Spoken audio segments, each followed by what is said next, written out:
안녕하세요. 기술사 77입니다. 이 시간은 날씨가 점점 추워지고 있는데 그 보일러를 빵빵하게 틀자니까 또 연료비, 난방비가 좀 걱정이 되고 그런 계절이 왔어요. 그러면은 이 보일러의 그런 연료비하고 어떤 상관이 있는지 첫째, 건물 단열, 특히 외피 단열. 외피라고 하면은 건물 지붕하고 외벽, 또 외벽에 있는 창, 문 이런 거에 단열이 아주 잘 돼 있다면은 열 손실이 적을 거예요. 그러면 보일러에서 실내로 그쵸 보일러에서 뜨거운 물이 데펴지고 그 물이 이제 난방수관 우리가 보통 요즘에는 엑셀 그 호스, 엑셀 코일을 많이 쓰는데 난방수관을 통해서 뜨거운 물이 방바닥으로 와서 실내 온도를 데펴주게 되죠. 근데 건물에 어쨌든 껍데기 쪽으로 열 손실이 많이 되는데 그런 외피 단열이 잘 됐다면은 그렇게 뭐 연료비가 많이 들 것 같지는 않아요. 그래서 이 시간은 외피의 건물의 단열이 아니라 자 보일러에 있는 뜨거운 그 열원 온수를 운반하는 그런 배관이 요즘에 엑셀관이라고 합성수지관이 있고 과거에는 그 구리관, 동관을 많이 사용했습니다. 질문입니다. 동파이프 그 구리관이 열 전도율이 그렇게 좋다는데 왜 그것이 요즘에는 쓰이지 않은지 궁금합니다. 이런 질문이 있어요. 그러면 자 구리관의 특징, 구리의 특징에 대해서 좀 알아봐야 되죠. 구리는 열 전도율이 굉장히 좋습니다. 그래서 구리가 뜨거운 열을 다른 데로 이렇게 전달하고 전도하는데 굉장히 탁월한 그러한 성능이 있어요. 그래서 구리관 안에 있는 뜨거운 물이 구리관을 통해서 방바닥으로 열이 전도가 되죠. 빠르게 전도가 될 수 있습니다. 그런 특징이 있고 두 번째는 구리관이 가격이 비쌉니다. 금속 자체가 굉장히 비싸요. 그렇기 때문에 재료비 자체가 비쌉니다. 또 하나는 신축성이 커요. 온도에 의한 늘어나고 줄어드는 선팽창률이 쇠보다 3배나 철보다 3배나 그렇게 많습니다. 커요. 그리고 그럼 쇠는 어느 정도의 팽창률이 있냐? 그거는 콘크리트하고 팽창률이 같습니다. 그래서 제 지난 영상 철근 콘크리트 편에도 나오지만은 다행히 온도에 의한 콘크리트의 팽창률하고 그 철근의 팽창률이 같다. 그렇기 때문에 철근으로 보강된 철근 콘크리트가 그게 성립이 되는 겁니다. 그 팽창률이 다르면은 철근 콘크리트가 될 수가 없어요. 가장 중요한 점인데 문제는 이 구리, 이 동관이 철근, 철제보다 3배의 그러한 온도에 의한 팽창률이 큽니다. 이게 곧 이제 문제가 되고 동파이프를 난방관으로 쓰지 못하게 되는 그런 결정적인 아마 원인이 될 것 같아요. 그리고 또 한 가지는 이 구리관으로 난방관을 할 경우에는 가공이 쉽지가 않습니다. 요즘에 쓰는 그 합성수지 엑셀관이라고 그러는데 그거는 이렇게 플라스틱 부드럽기 때문에 가공하고 배관하기가 좀 쉬워요. 그런 차이점이 있습니다. 그 밖에 난방관으로서 과거에 구리관을 쓰다가 그럼 구리관 이전에 동관 이전에는 어떤 관을 썼냐 하면은 아연 도금된 스틸 파이프를 썼습니다. 그러다 보니까 부식이 많이 되고 관 내부에 스케일이 껴가지고 우리 사람으로 치면 동맥경화증처럼 관 내부에 그리고 그 찌꺼기가 또 보일러로 가서 누적이 돼서 보일러가 수명이 떨어지고 효율도 떨어지고 그런 문제가 있기 때문에 철제해서 그 동파이프로 그렇게 사용이 됐었습니다. 근데 동파이프의 치명적인 그 이유가 사용을 안 하게 된 이유가 그 팽창률이 크기 때문에 그렇습니다. 그림에서 보듯이 동파이프를 자갈 속에 넣어서 자갈 속에 묻히게 해서 동파이프가 늘어나고 줄어드는데 그 구속받지 않게 고정되지 않게 해주는 것이 그 시공의 굉장한 핵심 포인트예요. 근데 그거를 이해하지 못하고 과거에 이 방바닥 난방 코일, 구리 코일 같은 걸 깔 때 자갈을 채우는 걸 많이 보셨을 텐데 그렇게 많이들 이해하고 있어요. 자갈이 축열재로 사용이 된다. 축열재로.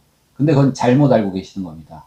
자갈이나 또 콘크리트나 시멘트 몰탈은 다 축열 성능이 거의 비슷해요. 그래서 축열이 목적이 아니고 구리 파이프가 자갈 속에서 자유롭게 신축이 되는데 구속받지 않게 하기 위해서 자갈 속에 구리 파이프를 묻어줘야 되는 겁니다.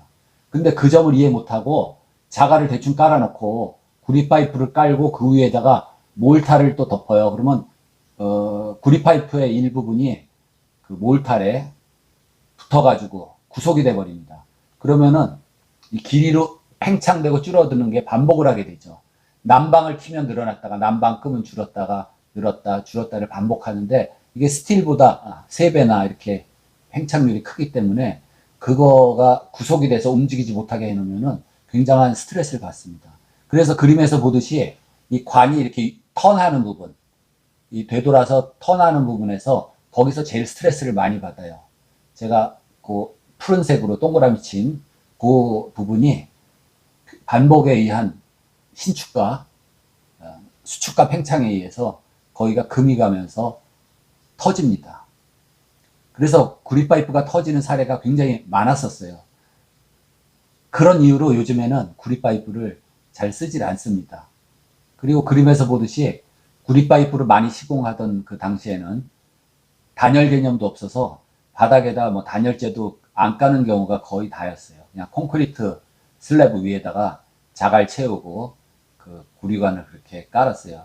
그나마 그림처럼 자갈 속에 묻어주면은 별 탈이 없는데 몰탈로 묻어버리니까 거기서 말썽이 많이 생겼어요. 우리가 건축 재료로서 그 구리판을 쓰는 경우가 있는데 지붕에 구리판을 쓰기도 하고 요즘엔 비싸니까 철제나 뭐 징크판 같은 걸 쓰는데 그렇기 때문에 구리 지붕판은 이음을 할 때 금속판을 이을 때 거멀접기라는 걸 합니다.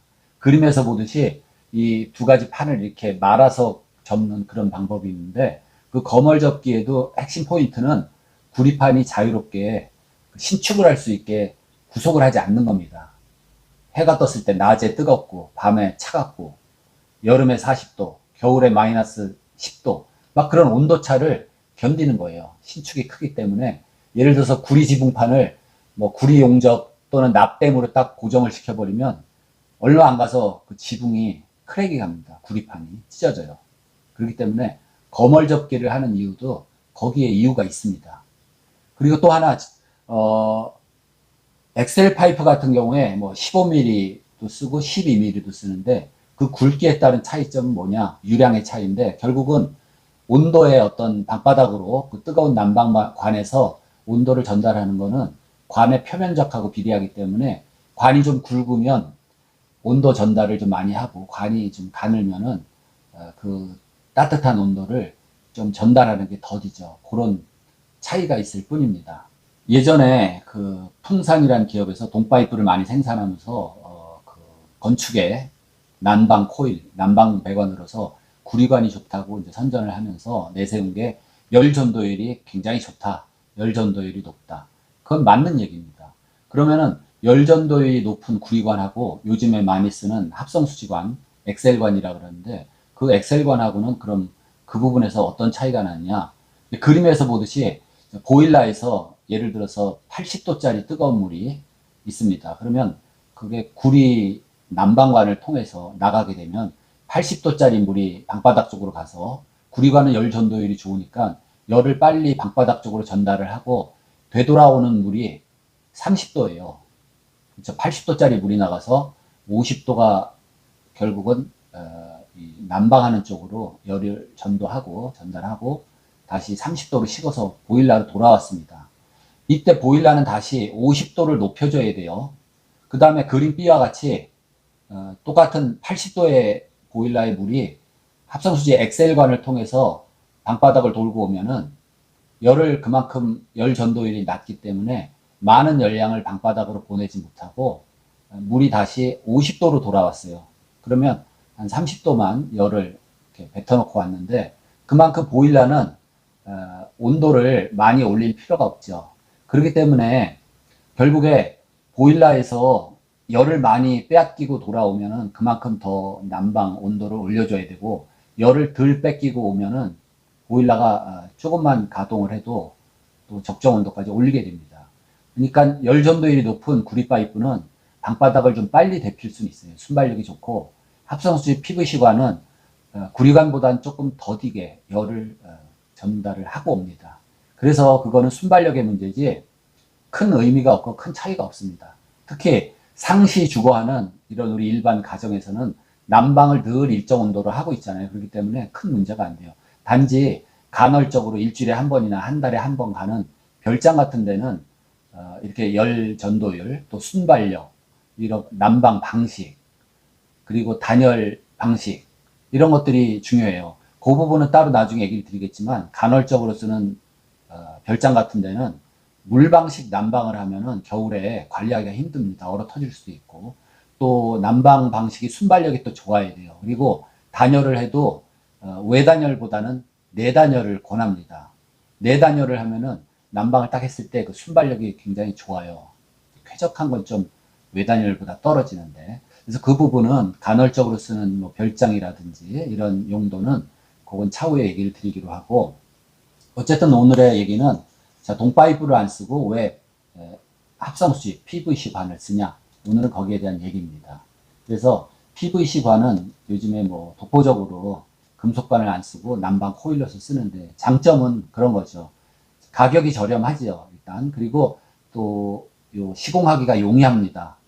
함부로 구부려도 되고. 그런데 그림에서 보듯이 구리관을 가공하려면 저런 뭐 밴더기, 가공기계, 뭐 여러 가지 또 용접하려면은 그 용접기, 산소, 뭐 가스 용접 그런 걸 하고, 또 부속도 복잡하게 많아요. 그림에서 보다시피. 그리고 첫째, 구리 자체 가격이 굉장히 비쌉니다. 금, 은, 다음에 동 아닙니까? 비싸요. 그런데 엑셀은 그렇게 가격도 비싸지 않고, 또 부속도 여러 가지 조립이 쉽게 그렇게 돼 있어요. 또 부속도 많이 필요하지 않아요. 그 보통 난방용 엑셀관이 그 한 롤이 100m로 나옵니다. 그래서 웬만한 거는 분배기에서 나와서 쭉 100m 이내에 끝나죠.